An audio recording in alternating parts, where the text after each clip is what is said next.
Hello everyone and welcome back to our YouTube channel Savvy Forensics. So friends, आज के इस video में हम बात करने वाले हैं क्वेश्चन डॉक्यूमेंट्स के 69th पार्ट पर, जहां पर हम समझने वाले हैं मिसलेनियस प्रिंटर के बारे में। बेसिकली आपके जो मैंने बताया था, प्रिंटर को बेसिकली दो तरह से क्लासीफाई करते हैं जो आपका मेजर रहता है।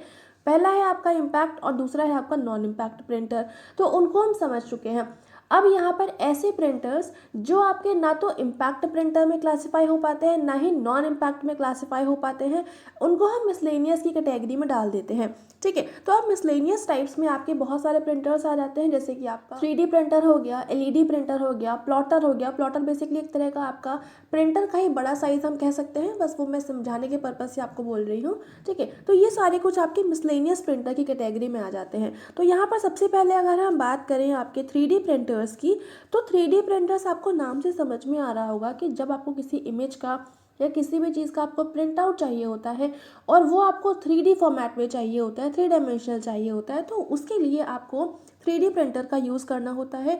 अब ये करते क्या है, ये 3D ऑब्जेक्ट को प्रोड्यूस करते हैं एंड आइटम्स बेसिकली जो भी आपको जिसका भी प्रिंट आउट चाहिए वो आपको 3D फॉर्मेट में आपको मिल जाता है बाय यूजिंग क्वालिटी रेजिन। तो यहाँ पर रेजिन एक प्रोडक्ट यूज़ करा जाता है जिसकी हेल्प से ये आपके जो प्रिंटर्स होते हैं ये किसी भी आपके प्रिंटिंग को, किसी भी डॉक्यूमेंट के प्रिंट आउट को 3D फॉर्मेट में कन्वर्ट कर देते हैं। अब यहाँ पर बेसिकली कौन कौन से बेसिक मटेरियल्स होते हैं जिसका यूज़ करा जाता है, तो वो होता है आपका प्लास्टिक, पॉलीमर्स, मेटल अलॉयज़ और यहाँ पर कुछ फूड इंग्रेडिएंट्स का भी यूज़ करा जाता है। और जो 3D प्रिंटर्स रहते हैं इसका जो मैक्सिमम यूज़ होता है वो archaeology, aerospace engineering, information system, dentistry and biotechnology, ये कुछ फील्ड हैं जहाँ पर आपका 3D प्रिंटर का सबसे ज़्यादा यूज़ करा जाता है। ठीक है, तो ये हो गया एंड अभी हम आगे मूव करते हैं। नेक्स्ट है यहाँ पर LED प्रिंटर। तो LED प्रिंटर जो रहते हैं आपके लेज़र प्रिंटर के जैसे ही होते हैं, बस यहाँ पर लेज़र में हमने क्या किया था, लेज़र लाइट को यूज़ कर रहे थे। अब यहाँ पर उसकी जगह पर हम LED लाइट को यूज़ करेंगे, यानी कि लाइट एमिटिंग डायोड को हम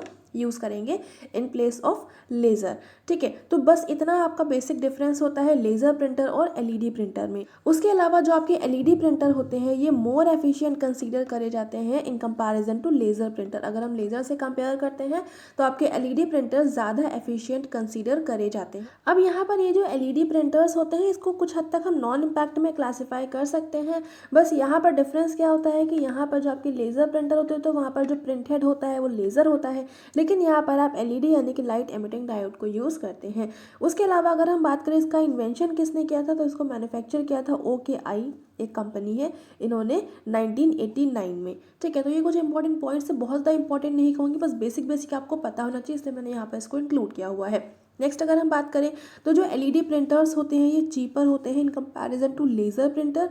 और ये जो आपके LED प्रिंटर होते हैं ये आपका थिक जो आपके थिक 3D आइटम्स होते हैं उसको भी प्रिंट आउट निकाल सकते हैं। तो ये LED प्रिंटर की कुछ क्वालिटीज़ यहाँ पर लिखी हुई हैं। ठीक है, आगे मूव करते हैं और नेक्स्ट है यहाँ पर आपका multi function printer. Multi function printer मतलब कि ऐसा प्रिंटर जो आपका प्रिंटिंग के साथ साथ में और बहुत सारे काम कर सकता है, जिसकी वजह से इसका नाम मल्टी फंक्शन रखा गया है। तो इसमें बाकी और कौन कौन से काम होंगे, प्रिंट करना, स्कैन करना, फैक्स करना और कॉपी करना। जो आपने इस टाइम पर आप किसी भी जो फोटोकॉपी शॉप रहती है वहाँ पर आपने देखा होगा, तो जो प्रिंटर उनके होते हैं वो मल्टी फंक्शन प्रिंटर ही होते हैं। उसमें वो एक प्रिंटर से ही प्रिंट आउट भी निकाल लेते हैं, डॉक्यूमेंट को स्कैन भी कर लेते हैं, उसमें अगर कोई डॉक्यूमेंट आपको फैक्स करना है तो वो भी हो जाता है और यहाँ पर कॉपी भी हो जाता है। तो ये सारे के सारे काम जब एक ही प्रिंटर से होते हैं तो उसको हम मल्टी फंक्शन प्रिंटर या फिर ऑल इन वन प्रिंटर भी कह सकते हैं। ठीक है, और ये बेसिकली सूटेबल होता है जो बजट माइंडेड पर्सन्स होते हैं, बजट माइंडेड जो बिजनेसमैन होते हैं उनके लिए मल्टी फंक्शन प्रिंटर काफ़ी ज़्यादा सूटेबल हो जाते हैं। और इसकी वजह से क्योंकि सारे के सारे काम एक ही प्रिंटर में होते हैं तो अब बस आपको एक ही चीज़ देनी पड़ेगी, हर मशीन को अलग अलग आपको नहीं परचेज़ करना पड़ेगा, तो जिसकी वजह से इसकी जो कॉस्ट रहती है वो भी काफ़ी रिड्यूस हो जाती है। और यहाँ पर जो आपका वर्क फ्लो होता है वो भी काफ़ी हद तक इम्प्रूव कर देता है, क्योंकि सारे के सारे काम एक ही जगह से हो रहे तो आपको अलग अलग काम करने के लिए आपको अलग अलग मशीन का यूज़ नहीं करना पड़ेगा। और यहाँ पर कंसोलिडेट असेट्स होते हैं, मतलब सारे के सारे इतनी मशीन्स होती हैं वो एक ही मशीन के अंदर इंक्लूडेड होती है, वो सिंपल साइज का यही मतलब है। नेक्स्ट अगर हम बात करें तो इसमें जो ऑपरेशनल फंक्शनैलिटी होती है इसकी वो फास्टर होती है अगर हम इसको लेज़र प्रिंटर या फिर किसी दूसरे प्रिंटर से कंपेयर करें। तो इसकी जो फंक्शनैलिटी होती है, तो इसकी स्पीड होती है वो काफ़ी हद तक बाकी कंपैरिजन में अच्छी होती है। उसके अलावा यहाँ पर कुछ जो मल्टी फंक्शन प्रिंटर्स होते हैं वो डॉक्यूमेंट को प्रिंट कर सकते हैं, फैक्स कर सकते हैं, स्कैन कर सकते हैं, कॉपी कर सकते हैं। सारे काम ये एक समय में एक ही बार में कर सकते हैं। मतलब ऐसा नहीं है कि हर काम को करने के लिए आपको अलग अलग टाइम की रिक्वायरमेंट है, अब ये सारे काम एक साथ भी कर सकते हैं। ठीक है, तो ये पॉइंट काफ़ी ज़्यादा इंपॉर्टेंट हो जाता है, इसको थोड़ा सा ध्यान में रख लीजिएगा, क्योंकि ये क्वेश्चन बन सकता है कि जो आपके मल्टी फंक्शन प्रिंटर होते हैं उनसे आपको अगर ये सारे काम करवाने हैं तो आप एक टाइम पे कर सकते हैं या नहीं कर सकते, ये आपका एजर्शन रीजन में भी क्वेश्चन बन सकता है। ठीक है, उसके अलावा यहाँ पर जो मल्टी फंक्शन प्रिंटर होते हैं इसके लिए आपको अलग अलग सेटअप की रिक्वायरमेंट नहीं होती है, आपने बस एक ही बार सेटअप कर दिया और सब कुछ सही तरह से आपका वर्क करने लगेगा। तो यहाँ पर need only one cable to power the whole setup, मतलब अगर आपको मल्टी फंक्शन प्रिंटर से कुछ काम करना है तो उसके लिए बस आपको एक ही केबल की रिक्वायरमेंट है, उसी से सारे फंक्शन आपके हो जाएंगे। ऐसा नहीं है कि आपको अलग अलग जैसे प्रिंटिंग करनी है, स्कैनिंग करनी है, फैक्स करना है तो उसके लिए आपको अलग अलग केबल अटैच करनी है, ऐसा कुछ नहीं। एक सिंगल केबल होगी, वही आपको अटैच करनी होगी, इलेक्ट्रिसिटी होगी उससे, एंड देन आपका जो मल्टी फंक्शन प्रिंटर है वो आपका काम करना स्टार्ट कर देता है। ठीक है, आगे मूव करते हैं और नेक्स्ट है यहाँ पर प्लॉटर। प्लॉटर को समझ लेते हैं, उसके बेसिकली कुछ टाइप भी होते हैं। तो प्लॉटर जो है इसका इन्वेंशन रेमिंगटन रैंड ने किया था 1953 में, और ये basically it is developed to print vector graphics and uses a pencil, pen, marker और other writing tools for drawing continuous line instead of using ink और टोनर। तो यहाँ पर आपका इंक और टोनर की जगह पर पेंसिल, पेन, मार्कर और बाकी जो राइटिंग के टूल्स होते हैं उसका यूज़ करा जाता है कंटिन्यूअस लाइंस को ड्रॉ करने के लिए। और ये बेसिकली जो आपके ग्राफिक्स होते हैं, जो आपकी इमेजेस होती हैं, बड़े बड़े पोस्टर्स होते हैं, तो उनको अगर आपको प्रिंट आउट चाहिए है तो उसके लिए आपका प्लॉटर का यूज़ कर जाता है। काफ़ी बड़े साइज़ के रहते हैं क्योंकि प्रिंटर में आपके बहुत बड़े बड़े साइज़ के डॉक्यूमेंट्स नहीं निकल पाते हैं हर बार, तो उसी वजह से आपका प्लॉटर का इन्वेंशन किया गया था। और ये स्पेशली आपके जो इमेजेस होती हैं उनके प्रिंट आउट के लिए इसको बनाया गया था।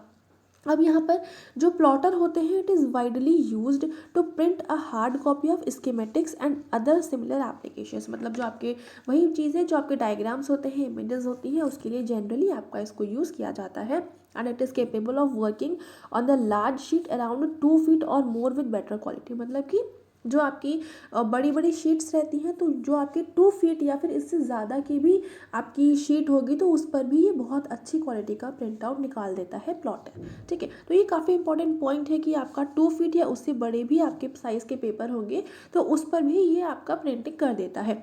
अब यहाँ पर it can print on sheet, steel, plastic, aluminium, plywood and any flat sheet material including paper. तो यहाँ पर जो आपका प्लॉटर होता है ये पेपर के साथ साथ स्टील का मटेरियल है, प्लास्टिक है, एल्यूमिनियम है, प्लाईवुड है या फिर कोई भी फ्लैट शीट का मटेरियल है, तो उन सारे ही तरह के मटेरियल पर प्लॉटर जो है प्रिंटिंग आराम से कर लेता है। अब वो डिपेंड करता है कि किस तरह का प्लॉटर आप यूज़ कर रहे हैं, उसकी फंक्शनिंग किस तरह की है। तो इस तरह से जो प्लॉटर होता है काफ़ी ज़्यादा इंपॉर्टेंट रोल प्ले करता है किसी भी तरह का आपका इमेजेस की आपकी अगर आपको प्रिंटिंग चाहिए है उसके लिए। ठीक है, and it has the ability to save all templates and patterns on the disk and can draw the same pattern 1000 times without any degradation। मतलब अगर आपने एक बार एक आपके प्लॉटर ने एक टेम्पलेट आपका सेव कर लिया है और आपको उसकी मैनी मल्टीपल कॉपीज़ चाहिए हैं तो उसके लिए यहाँ पर जो प्लॉटर रहता है ये आपका 1000 कॉपीज़ निकाल सकता है उसी एक टेम्पलेट की और विदाउट एनी डिग्रेडेशन, मतलब किसी भी तरह का कोई भी डिग्रेडेशन भी नहीं होता है, बिल्कुल परफेक्ट क्वालिटी के आपको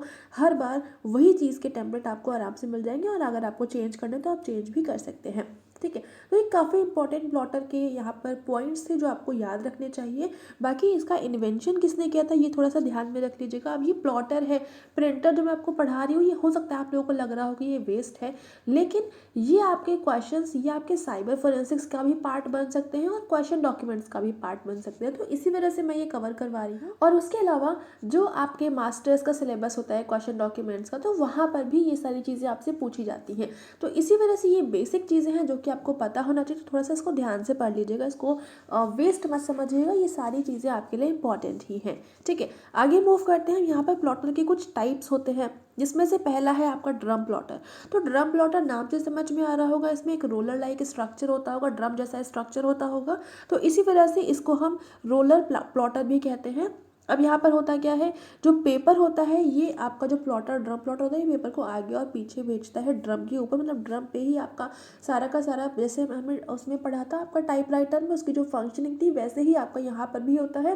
ड्रम होता है, ड्रम के ऊपर आपका जो पेपर रहता है वो आगे पीछे घूमता है, और जिस तरह का आपको प्रिंटिंग चाहिए होता है उस तरह से आपका जो पेन उसमें अवेलेबल होता है वो लेफ्ट या राइट मूव करता है, और जिस तरह की भी लाइंस को ड्रॉ करना होता है, जिस भी तरह का आपको जो भी इमेज का आपको बेसिकली प्रिंट आउट चाहिए वो उस पर ड्रॉ हो जाता है, उसका प्रिंटिंग आपको निकल आती है। ठीक है, अब यहाँ पर ये जो आपकी दो डायरेक्शंस होती हैं, यानी कि पेपर आपका आगे और पीछे होगा और जो पेन होगा वो लेफ़्ट और राइट होगा, तो ये दो डायरेक्शन में आपका जो कॉम्बिनेशन होता है इसकी हेल्प से ड्रम प्लॉटर किसी भी तरह के आपकी लाइंस को, किसी भी तरह के इमेज को आराम से उसको प्रिंटिंग करके आपको दे सकता है। ठीक है, नेक्स्ट है आपका flat bed plotter. Flat bed plotter आपको नाम से समझ में आ रहा होगा, एक फ्लैट स्ट्रक्चर होगा, हॉरिजॉन्टल सरफेस होगी जिसके ऊपर आपका पेज अवेलेबल होगा। ठीक है, अब इसमें होता क्या है, पेपर जो रहता है वो एक लार्ज हॉरिजॉन्टल सरफेस के ऊपर प्लेस किया जाता है।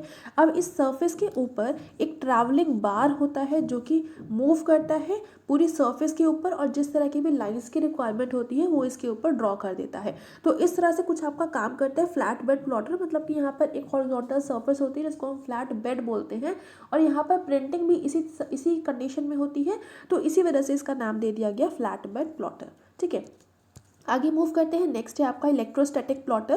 तो इलेक्ट्रोस्टैटिक प्लॉटर का मतलब होता है it draws on paper that is charge negatively with positively charge ink और टोनर। तो इलेक्ट्रोस्टैटिक प्लॉटर में क्या रहता है, जो आपकी इंक यूज़ करी जाती है बेसिकली वो टोनर के पार्टिकल्स होते हैं, उसके साथ में पॉजिटिव और निगेटिव का रिएक्शन होता है, तो उस तरह से वो आपके अट्रैक्ट होते हैं। तो इलेक्ट्रोस्टैटिक, जहाँ पर आपको इलेक्ट्रोस्टैटिक चार्जेस अवेलेबल होते हैं, तो वो चीज़ जहाँ पर यूज़ करी जाएगी वो आपका इलेक्ट्रोस्टैटिक प्लॉटर हो गया।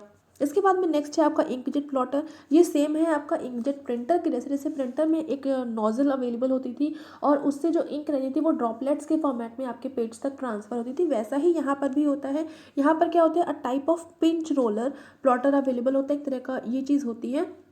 अब यहाँ पर जो इंक रहती है, जो इमेज रहती है वो कैसे प्रोड्यूस होती है, with the help of showering little drops of ink on the paper. So वही चीज़ है, जो आपके ड्रॉपलेट्स होती हैं वो आपका स्प्रे होती हैं और वो स्प्रे होते हुए आपके पेपर तक पहुँचती हैं। तो इस तरह से आपका इंकजेट प्लॉटर में प्रिंटिंग होती है। नेक्स्ट है कटिंग प्लॉटर।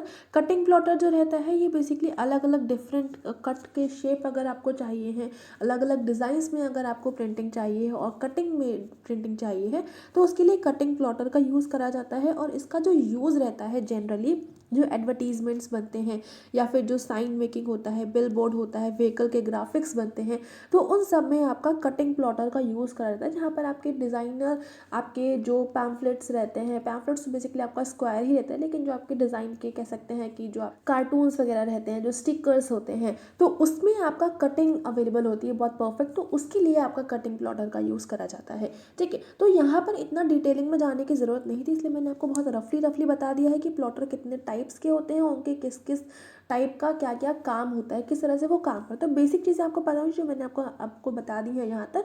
उम्मीद करती हूँ यहाँ तक आपको सारी चीज़ें समझ में आ गई होंगी। यहाँ तक आपको इतने भी प्रिंटर के टाइप्स होते हैं उसको हमने कवर कर लिया है। इसके बाद में इसकी जो फंक्शनिंग होती है, प्रिंटिंग की प्रोसेस होती है, उसके अलग अलग टाइप्स होते हैं, उसको हम कवर करेंगे। और ये सारी चीज़ें बहुत ज़्यादा इंपॉर्टेंट हैं, तो थोड़ा सा ध्यान से इसको सबको समझिएगा। ठीक है, अभी इस वीडियो को यहाँ पर करते हैं एंड। वीडियो पसंद आ रहा है तो लाइक कर दीजिएगा। बाकी इसकी पीडीएफ आपको हमारे टेलीग्राम पर अवेलेबल है। इंस्टा और फेसबुक को जरूर से ज्वाइन कर लीजिएगा, बहुत सारा कंटेंट वहाँ पर भी अवेलेबल है। बाकी अगर आपको कोई पीडीएफ चाहिए होती है तो एक बार आप लोग टेलीग्राम पर ज़रूर सर्च कर लिया करिए, क्योंकि वहाँ पर सब कुछ अवेलेबल है। जो भी आपको चाहिए वो सब वहाँ पर अवेलेबल है। तो टेलीग्राम में जो फाइल्स हैं वहाँ पर फाइल्स का सेक्शन है, वहाँ पर आप एक बार गो थ्रू हो जाया करिए। अगर वहाँ पर आपको कोई चीज़ नहीं मिलती है तो उसके बाद में आप मुझसे कांटेक्ट करा करिए। ठीक है, तो ये चीज़ हो गई। बाकी क्वेश्चंस अगर आपको चाहिए तो वो आपको हमारे ब्लॉगर पर मिल जाएगा, वहाँ पर आपको बहुत सारे क्वेश्चंस अवेलेबल हैं जो आपको बहुत ज़्यादा हेल्प करेंगे। उसके अलावा अगर आपको ये वीडियो पसंद आ रहा है तो लाइक ज़रूर से कर देंगे, अपने फ्रेंड्स के साथ में शेयर कर दीजिएगा ताकि उन तक भी क्वालिटी कंटेंट पहुंच जाए। चैनल पर नए हैं तो चैनल को सब्सक्राइब ज़रूर से कर लेंगे, बेल आइकन प्रेस कर लेंगे for daily updates. And thank you so much for joining me here.